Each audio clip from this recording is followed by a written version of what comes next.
ನಮಸ್ತೆ ಎಲ್ರಿಗೂ. ಮನುಷ್ಯ ಅನ್ವೇಷಣಾ ಜೀವಿಯಾಗಿದ್ದು ತುಂಬ ಅದ್ಭುತಗಳನ್ನು ಸಾಧಿಸಿದ್ದಾನೆ ಪ್ರಪಂಚದಲ್ಲಿ ಅಲ್ವಾ. ಗುಹಾಮಾನವ ಆಗಿದ್ದವನು ಇವತ್ತು ಬಾಹ್ಯಾಕಾಶ ಯುಗಕ್ಕೆ ಪ್ರವೇಶಿಸಿ ಬಹುಶಃ ಮನುಷ್ಯ ಸಾಧಿಸದ್ದು ಏನೂ ಇಲ್ಲ ಅನ್ನೋದನ್ನು ಅರ್ಥ ಮಾಡಿಸ್ಬಿಟ್ಟಿದ್ದಾನೆ. ಹಾಗಾಗಿ ಈ ಸೃಷ್ಟಿಯಲ್ಲಿ ಇನ್ನೂ ರಹಸ್ಯಗಳ ಇದೆಯಲ್ಲ, ಅದನ್ನು ಬಗೆದು ಸಂಶೋಧಿಸುವುದು ಬಹುಶಃ ಮಾನವನ ಅನಂತ ಒಂದು ಉತ್ಸಾಹದ ಗುರಿಯಾಗಿದೆ ಅಂತ ಕಾಣುತ್ತೆ.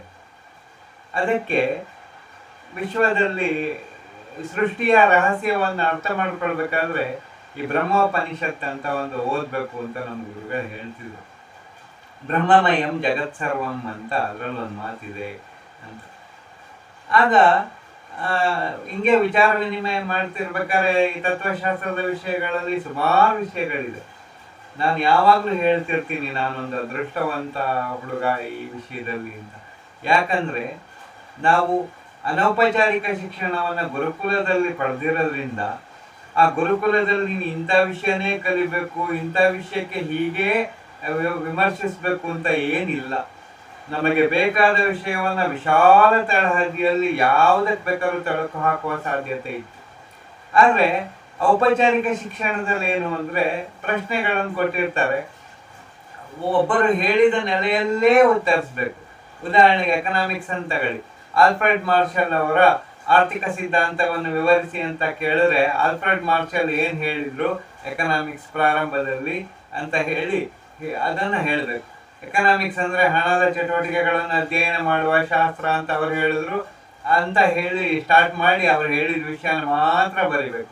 ಬೇರೆ ವಿಷಯವನ್ನು ನಾವು ಬರೆಯುವ ಹಾಗೆ ಇಲ್ಲ. ಆದರೆ ಈ ಅನೌಪಚಾರಿಕ ಶಿಕ್ಷಣದಲ್ಲಿ ಎಲ್ಲ ವಿಷಯದಲ್ಲೂ ಒಳ್ಳೆಯದನ್ನು ಕಾಣುವ ಒಂದು ದೃಷ್ಟಿಕೋನವನ್ನು ನಾವು ಹೊಂದಿದ್ವಿ ಅಂತ ಹೇಳಕ್ಕೆ ಸಂತೋಷ ಆಗುತ್ತೆ. ಈಗ ಮೊಬೈಲ್ ವಿಷಯವನ್ನೇ ತಗೊಳ್ಳೋಣ. ಮೊಬೈಲ್ ವಿಷಯದಲ್ಲಿ ಒಂದು ಆಸಕ್ತಿಕರ ವಿಷಯ ಒಂದಿನ ಚರ್ಚೆಗೆ ಬಂದಿತ್ತು. ಮೊಬೈಲ್ ತುಂಬ ಕೆಟ್ಟದು, ಅದು ತುಂಬ ಜಗತ್ತನ್ನು ಹಾಳು ಮಾಡ್ತಿದೆ ಅಂತ ಹೇಳ್ತಾರಲ್ವ, ಅದು ನಮ್ಮ ಗುರುಗಳ ದೃಷ್ಟಿಯಲ್ಲಿ ಹಾಗಿರಲಿಲ್ಲ. ಆಗುವುದೆಲ್ಲ ಒಳ್ಳೆಯದಕ್ಕೇನೋ ವಿಶಾಲ ಹೃದಯದ ಮನಸ್ಸಾಗಿತ್ತು. ಆಗ ಅವರನ್ನು ಒಬ್ಬರು ಕೇಳಿದ್ರು, ಯಾವ ರೀತಿ ಮೊಬೈಲ್ ಒಳ್ಳೆಯದು ಅಂತ ಹೇಳಿ. ಅಯ್ಯೋ, ಮೊಬೈಲ್ ತುಂಬ ಒಳ್ಳೆಯದು ಕಣ್ರಪ್ಪ, ನಿಮಗೆ ಗೊತ್ತಿಲ್ಲ, ಅದರಲ್ಲಿ ನಾವು ಕೃಷ್ಣನ ಜೀವನ ದರ್ಶನನೇ ಮಾಡ್ಬೋದು. ಮೊಬೈಲ್ ಒಂಥರ ಭಗವದ್ಗೀತೆ ಇದ್ದಂಗೆ, ಸರಿಯಾಗಿ ಅರ್ಥ ಮಾಡ್ಕೊಂಡ್ರೆ ಅಂತ. ಸರಿ, ಅದು ಹೇಗೆ ಅಂತ ಕೇಳಿದ್ರೆ ಗುರುಗಳು ನಗ್ತಾ ಹೇಳಿದ್ರು, ನೋಡಪ್ಪ, ಮೊಬೈಲಿನ ಸ್ಕ್ರೀನ್ ಅಂತ ಏನಿದೆ ಅದು ಅಮ್ಮ, ನಮ್ಮ ತಾಯಿ. ಜಗತ್ತನ್ನು ಪೂರ್ತಿಯಾಗಿ ನಮ್ಮ ಜೊತೆ ಜೀವನದುದ್ದಕ್ಕೂ ಇದ್ದು ತೋರಿಸ್ತಾಳೆ ಆ ಸ್ಕ್ರೀನಲ್ಲಿ. ನೋಡಪ್ಪ, ಹೀಗೆ ನಾನು ಅಪ್ಪ ಅನ್ನುವ ಕ್ಯಾಮರಾದಿಂದ ಈ ಜಗತ್ತನ್ನು ನೋಡಿ ಈ ಸ್ಕ್ರೀನ್ ಮೂಲಕ ನಿನಗೆ ತೋರಿಸ್ತಿದ್ದೀನಿ, ಒಳ್ಳೆಯವನಾಗಿ ಬದುಕಪ್ಪ ಅಂತ ಹೇಳೋದು. ಇದು ಮೊಬೈಲಿನ ಸ್ಕ್ರೀನು ಮತ್ತು ಕ್ಯಾಮರಾ, ಅಪ್ಪ ಅಮ್ಮ. ಆಮೇಲೆ ಮೊಬೈಲಲ್ಲಿ ಸಿಮ್ ಅಂತ ಒಂದಿರುತ್ತೆ, ಹೌದಾ? ಆ ಸಿಮ್ ನಮ್ಮ ಜೀವನದಲ್ಲಿ ಬಂದಂಥ ಅವಕಾಶಗಳು. ಆ ಸಿಮ್ಮಲ್ಲಿ ಎಷ್ಟೊಂದು ಕರೆಗಳನ್ನು ನಾವು ಸಂಗ್ರಹಿಸ್ಬೋದು, ಹೌದಾ? ಅದನ್ನು ಯೋಚನೆ ಮಾಡಿ.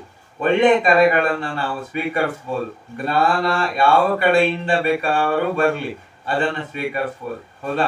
ಆಕಾಶಾತ್ ಉದಿತಂ ತೋಯಂ ಯಥಾ ಗಚ್ಚತಿ ಸಾಗರಂ ಅನ್ನೋ ಥರ ಜ್ಞಾನ ಯಾವ ಕಡೆಯಿಂದ ಬೇಕಾದ್ರೂ ಬರಲಿ, ಅದನ್ನು ಸ್ವೀಕರಿಸ್ಬೋದು. ಆ ಒಳ್ಳೆಯ ಕಾಲ್ಗಳನ್ನು ನಾವು ರಿಸೀವ್ ಮಾಡೋದನ್ನು ಕಲಿಬೇಕು ಜ್ಞಾನಕ್ಕೋಸ್ಕರ, ಹೌದಾ? ಆಮೇಲೆ ಒಳ್ಳೆಯ ಸಂಬಂಧಗಳಿಗೋಸ್ಕರ ಕಾಲ್ ಮಾಡಬೇಕು ಅಲ್ವಾ ಅಂತ ಗುರುಗಳು ಹೇಳೋದು. ಆಮೇಲೆ ಚಿಪ್ ಅಂತ ಬರುತ್ತೆ ನೋಡಿ. ಆ ಚಿಪ್ ಅಂತ ಏನು ಬರುತ್ತೋ ಅದನ್ನು ನಾವು ಏನು ಮಾಡ್ಬೋದು, ಸಂಗ್ರಹಿಸುವ ವಿಷಯವನ್ನು ಇಟ್ಕೋಬೋದು. ಆ ಚಿಪ್ ಅನ್ನೋದು ಹಣೆ ಬರ. ಆ ಚಿಪ್ ಅನ್ನೋದು ಹಣೆ ಬರ ಆಗಿದ್ರೆ ಸಿಮ್ ಅನ್ನೋದು ಅವಕಾಶ. ಈ ಹಣೆ ಬರವನ್ನು ನಾವು ಅವಕಾಶಗಳನ್ನು ಸೂಕ್ತವಾಗಿ ಉಪಯೋಗಿಸಿಕೊಳ್ಳೋದರಿಂದ ನಾವೇನು ಮಾಡ್ಬೋದು ಅಂದರೆ ಬರ್ಕೊಳ್ಬೋದು ಅಲ್ವೇನ್ರೋ ಅಂತ ಕೇಳಿದರು, ಹೌದಾ? ಎಂಥ ಅದ್ಭುತವಾದ ವಿಷಯ. ಆಮೇಲೆ ನಾವು ವಿಷಯಗಳನ್ನು, ಒಳ್ಳೆಯ ವಿಷಯಗಳನ್ನು ರೆಕಾರ್ಡ್ ಮಾಡ್ಕೋಬೋದು, ಹೌದಾ? ನಾವು ಒಳ್ಳೆಯ ವಿಷಯಗಳನ್ನು ರೆಕಾರ್ಡ್ ಮಾಡ್ಕೊಳ್ಬೋದು. ಯಾಕಂದರೆ ಜೀವನದಲ್ಲಿ ನಮ್ಮ ಮನಸ್ಸಿನಲ್ಲೂ ರೆಕಾರ್ಡ್ ಮಾಡ್ಕೊಂಡಿರ್ತೀವಿ ಒಳ್ಳೆಯ ವಿಷಯಗಳನ್ನು.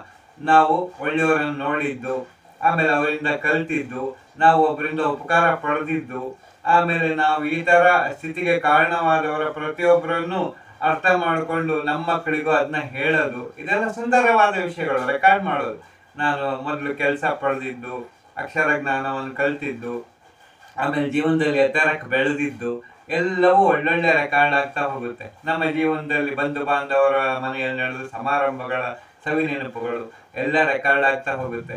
ಎಲ್ಲವನ್ನು ವಿಡಿಯೋ ಮಾಡ್ಕೊಳ್ತೀವಲ್ಲ ಮೊಬೈಲಲ್ಲಿ, ಹಾಗೆ ಮನಸ್ಸಲ್ಲಿ ಹೆಂಗೆ ವಿಡಿಯೋ ಮಾಡ್ಕೊಂಡಿರ್ತೀವೋ ಜೀವನದ ಸುಂದರ ಕ್ಷಣಗಳನ್ನ ಮೊಬೈಲಲ್ಲಿ ವಿಡಿಯೋ ಮಾಡಿ ಇಟ್ಕೋಬಹುದಲ್ಲ, ಹೌದಾ? ಮರೆಯದೆ ನಾವು ಯಾವ್ದಾದ್ರು ದುರ್ಬಲ ಕ್ಷಣಗಳು ಸಂಭವಿಸಿದಾಗ ಹಳೆಯ ನೆನಪುಗಳನ್ನ ಮೆಲುಕು ಹಾಕ್ತಾ, ಅಯ್ಯೋ ನಾನು ಜೀವವನ್ನ ಕೊನೆಗೊಳಿಸ್ಕೋಬೇಕಪ್ಪ ಅನ್ನುವ ಬೇಸರದ ಕ್ಷಣದಲ್ಲೂ ಹಳೆಯದನ್ನು ಮೆಲುಕು ಹಾಕಿದಾಗ ಜಟ್ ಅಂತ ಎದ್ದು ನಿಂತು ಬಿಡ್ಬೋದಾ, ಹೌದಾ? ಆದ್ರಿಂದ ಒಳ್ಳೆಯ ವಿಷಯಗಳನ್ನ ರೆಕಾರ್ಡ್ ಮಾಡೋಣ ಅಂತ ಹೇಳುವುದು ಒಳ್ಳೆಯದು. ಮೊಬೈಲಲ್ಲಿ ಒಳ್ಳೆಯ ವಿಷಯಗಳನ್ನು ರೆಕಾರ್ಡ್ ಮಾಡೋಣ, ಹೌದಾ? ಆಮೇಲೆ ಬೇಡದ ವಿಷಯಗಳು ಯಾವ್ದಾದ್ರು ಬಂತು ಅಂತ ಇಟ್ಕೊಳ್ಳಿ, ನಮ್ಮ ಮನಸ್ಸನ್ನು ಕೆಡಿಸುವಂತ ಸಂಬಂಧಗಳು, ಬೇಡದ ವಿಷಯಗಳು ಬಂತು, ಅದನ್ನ ಬ್ಲಾಕ್ ಮಾಡೋಣ, ಹೌದಾ? ಬ್ಲಾಕ್ ಮಾಡಿಬಿಟ್ರೆ ಮುಗೀತಲ್ಲ, ನಾವು ಒಳ್ಳೆಯವರಾಗಿ ಉಳ್ಕೊಂತೀವಿ, ಹೌದಾ ಅಂತ ಹೇಳುದು. ಇಷ್ಟೆಲ್ಲಾ ಒಳ್ಳೆಯ ಅಂಶಗಳನ್ನ ಜೀವನದಲ್ಲಿ ಸಾಧಿಸಿ ನಾವೇನ್ ಮಾಡ್ಬೋದು ಅಂತ ಹೇಳಿದ್ರೆ, ನಮ್ಮ ಕಾಲ ಮುಗಿದಾಗ ಹಂಗೆ ಡಿಸ್ಕನೆಕ್ಟ್ ಆಗ್ಬಿಡ್ಬೋದು, ಹೌದಾ? ನಗ್ತಾ ನಗ್ತಾ ಡಿಸ್ಕನೆಕ್ಟ್ ಆಗ್ಬೋದು. ಆದ್ರೆ ಡಿಸ್ಕನೆಕ್ಟ್ ಆಗುವ ಮುನ್ನ ಮಧುರವಾದ ನೆನಪುಗಳನ್ನು ಉಳಿಸಿರ್ತೀವಿ. ನಮ್ಮ ಜೀವನವನ್ನ ಸಾರ್ಥಕಗೊಳಿಸುವಂತೆ 4 ಜನದ ಮನಸ್ಸಲ್ಲಿ, ಮನೆಯಲ್ಲಿ ಬೆಳಕನ್ನೇನೋ ಹಚ್ಚಿರ್ತೀವಿ ದೇವರ ದಯದಿಂದ. ನಮ್ಮ ಕರ್ಮಣ್ಯವಾಧಿಕಾರಸ್ತೆ ಮಾ ಫಲೇಶು ಕದಾಚನ ಅನ್ನೋ ಹಾಗೆ ಕೆಲಸ ಮಾಡ್ತಾ ಏನೋ ನಮ್ಮ ಜೀವನವನ್ನ ಸಾಧಿಸಿ ಹೋಗಿರ್ತೀವಿ. ಆ ಮೂಲಕ ಅವರ ನೆನಪಿನ ಒಂದು ಅಂಗಳದಲ್ಲಿ ವಿಡಿಯೋ ಆಗಿ ಉಳಿದಿರ್ತೀವ ಶಾಶ್ವತವಾಗಿ ಅಂತ ಹೇಳಿದ್ರು. ಹೀಗೆ ಕಂಡ್ರು, ಇದನ್ನೇ ನಾವು ಹೇಳ್ಬೋದು, ಕೃಷ್ಣ ತಾಯಿಗೆ ಬಾಯಲ್ಲಿ ಜಗತ್ತನ್ನ, ಇಡೀ ಭೂಮಂಡಲವನ್ನ ಯಶೋದೆಗೆ ತೋರಿಸಿದ್ರ ಅರ್ಥ ಅಲ್ವೇನ್ರು? ಕೃಷ್ಣ ಅನ್ನುವ ವಿಶಾಲವಾದ ಒಂದು ಶಕ್ತಿ ನಮಗೆ ಜೀವನದ ದರ್ಶನ ಅನ್ನುವ ಒಂದು ಅಂಶವನ್ನ ಪ್ರಕೃತಿಯ ಇಡೀ ಒಂದು ಅಂಶಗಳಲ್ಲಿ ತೋರಿಸಿ ಬಹುಶಃ ನಮಗೆ ಮೊಬೈಲ್ ಅಂದ್ರೆ ಇದೆ ಅಂತ ದರ್ಶನ ಮಾಡಿಸಿಲ್ವೇನ್ರು? ಅದರಿಂದ ಬ್ರಹ್ಮಮಯಂ ಜಗತ್ ಸರ್ವಂ ಅಂತ ತಿಳ್ಕೊಳ್ಳಿ, ಎಲ್ಲದರಲ್ಲೂ ಒಳ್ಳೆಯದನ್ನೇ ಕಾಣಿ ಅಂತ ಹೇಳಿದ್ರು ಗುರುಗಳು. ಈ ತರ ಅದ್ಭುತ ವಿಷಯವನ್ನು ಹೇಳಿಕೊಟ್ಟ ಗುರುಗಳನ್ನ ನೆನೆಸ್ಕೊಳ್ಳಕ್ಕೂ ಮತ್ತೆ ನಿಮಗೆ ಒಳ್ಳೆಯ ವಿಷಯವನ್ನು ತಿಳಿಸ್ಕೊಳ್ಳಕ್ಕೂ ಮೊಬೈಲ್ ಸಾಧನ ಆಗಿದೆಯಲ್ಲ, ಇದು ಒಂದು ಒಳ್ಳೆಯದೇ ಅಲ್ವಾ?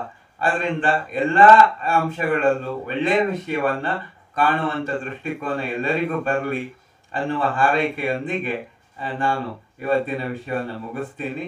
ಬಾಕಿ ಎಲ್ಲ ವಿಷಯ ನಾಳೆ ಮಾತಾಡೋಣ. ನಮಸ್ತೆ.